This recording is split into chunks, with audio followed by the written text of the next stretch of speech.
Good day, everyone.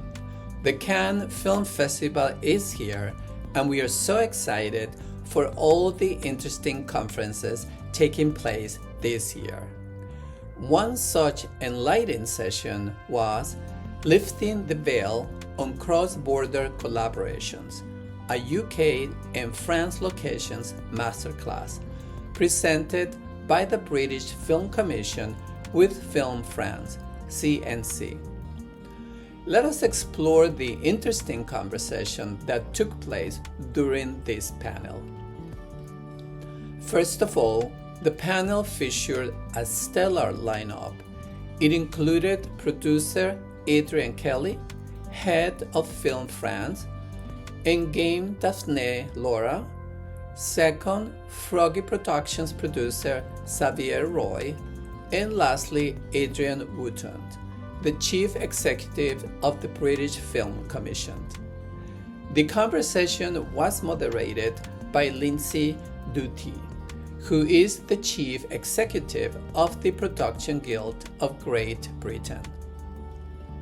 The session started with a detailed look at how The Veil movie, directed by Stephen Knight and starring Elizabeth Moss, was made in France, the UK, and Turkey.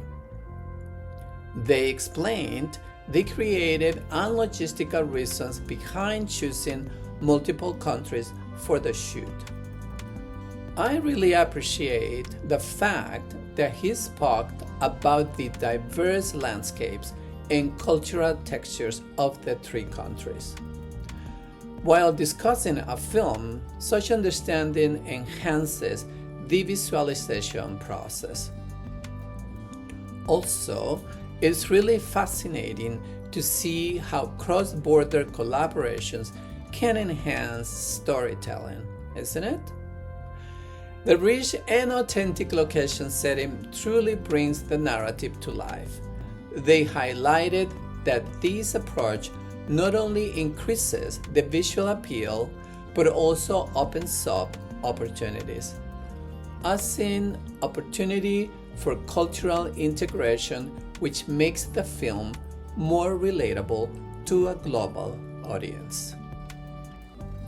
When the panel spoke about the benefits and challenges of filming in France, they covered topics like tax rebates and grants that make France a desirable location for filmmakers. However, they also mentioned the difficulties in getting permits and coordinating schedules with different countries.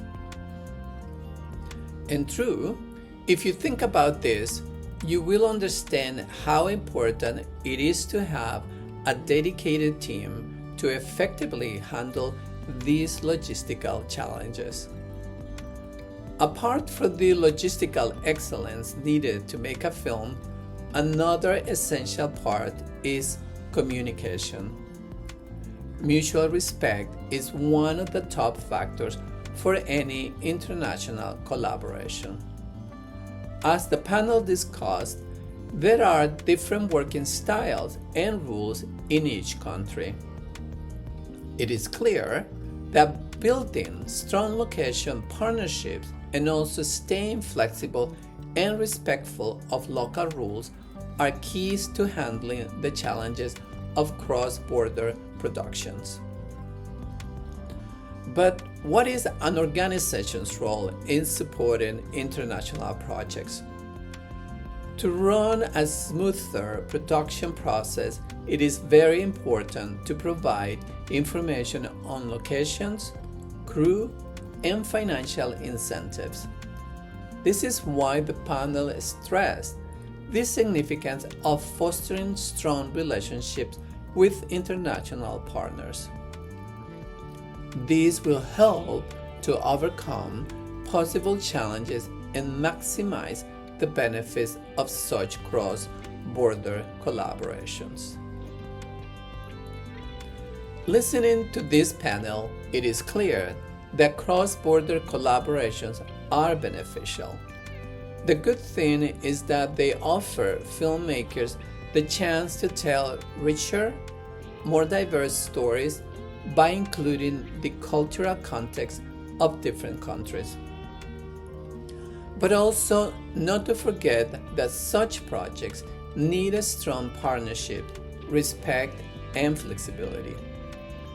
This panel really provided great insights. As viewers, we do need a basic understanding of creative possibilities that arise when different cultures and talents come together. Thank you for joining me in this discussion. Stay tuned for more updates from the vibrant world of the Cannes Film Festival.